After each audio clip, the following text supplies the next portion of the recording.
I do think this needs to be said. I do think this needs to be spelled out for people because I don't know how many people are like as invested in this as I am, or have even been addressing it, or have even been bringing it up. But it is very clear to me that Grummz, Mark Kern, is indeed an industry plant.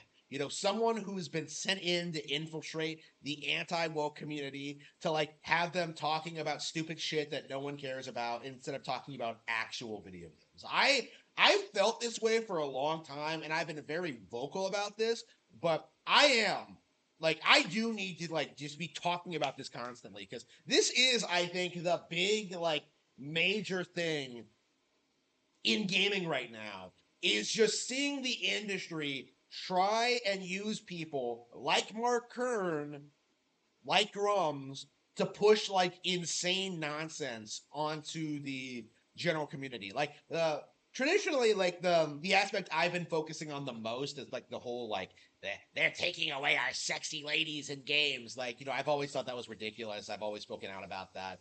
I've always just been like, talk to a real girl, bro. It's not that hard. Like I've always been like I did not care for like the grifting on that subject. I don't believe in it at all, and yet like it's been this reoccurring thing for the past 10 years from these incels. Is this idea that like the modern gaming industry doesn't like sexy women in games? It's just a complete cope and completely out of touch with reality. It's not the issue, right? I've spoken about that quite a bit, but like lately I've begun to notice that like Grummz has gone to great lengths pushing the traditional Western game industry angle when it comes to Nintendo, right? Like Grummz has consistently come out over the past year and consistently been like, you know, the little weasel. He's like, well, I used to be a fan of Nintendo, but lately they've been dropping the ball. This has taken a lot of forms lately. You know, like he's been complaining about the game key card thing. He's been talking about like the Switch 2 pricing. Recently, Doug Bowser released a statement about like having diversity of talent in their game studios, and he tried to make it out to be like woke diversity. Like it's just a giant like it's it's remarkable, really, like how much like Gamergate seemed to miss the mark as to like what was actually important when it came to industry politics because they wanted to make it about feminism. They wanted to make it about woke culture, but in reality, the issue has always been that third party developers really, really hate Nintendo and its success and are doing everything they possibly can to undermine. Right? This is the real issue, right? It's people have always presented Nintendo as being the bad guy of the gaming industry, when in reality, it has always been Sony. You know, in reality, it's always been like these third parties. I've always been like very open about that. That's always been like the typical angle of Western gaming journos. But now we're like, you know, it's really interesting, you know, when you browse like anti woke communities like Kotaku in Action or like the Twitter sphere, like it's kind of crazy seeing like people like how people treat Nintendo versus the other companies.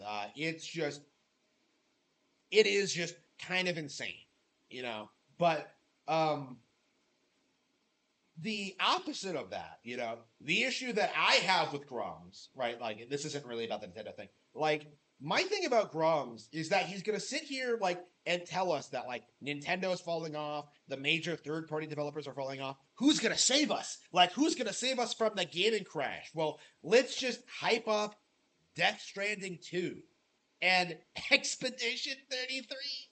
Like, let's talk about these no-name games that are already failures that nobody talks about. Let's pretend that like they launching at a lower price point is some new innovative thing that Nintendo doesn't do, and try and tell people that like, oh yeah, this is the future of gaming. Like oh like more it's it's disgusting. It really 100% is. Like Grummz in this regard is marching along in lockstep with the rest of the gaming community. Like he's not some rebel. He's not fighting against like the industry and like what they're trying to do. Like he's trying to push this angle into thinking that slop like Stellar Blade, like like Expedition 33 are these huge monumental success stories and like the future of gaming when in reality like nobody actually cares about them. It's kind of insane when you actually look at like the numbers. Like Stellar Blade only sold like 1 million units or something like that. I believe it's already been outsold by like Donkey Kong Country Returns HD, a game that like the gaming community like came out and rallied against. You know, like the Stellar Blade worship was bizarre. It was so unwanted. It was something that like I always spoke out against, but yet the gaming community like tried to make it sound like, oh, this is the greatest thing ever because Eve is actually bangable. Oh, like nothing about like the actual gameplay or the plot or the story or the setting. Like, no, we gotta hype up Stellar Blade. We gotta hype up Nikke. We gotta hype up Shift Up. Like we gotta hype up these mediocre developers who have never produced anything of value ever, while ignoring all of the superior Nintendo games that have come out in the past 3 years. While downplaying the new Nintendo hardware that's coming out in less than a month. While trying to gaslight people that games like Donkey Kong Bonanza and Mario Kart World won't be huge success stories. Like it's laughably stupid. It's it's so out of touch. It is very traditionally game journalists. This is how they've always treated Nintendo's brand. Is that they just ignore them while hyping up or getting angry about random third-party games that nobody actually cares about. Because that's always been the narrative is that the real games that the big boys play are all on PlayStation, Xbox, and PC. That's always been the narrative. That's always been like the angle, and like people like Grummz absolutely continue to push this idea that like you don't need a Nintendo console. You can just pirate that, and then they turn around and get angry when Nintendo tells them that like, oh, actually no, you can't pirate that.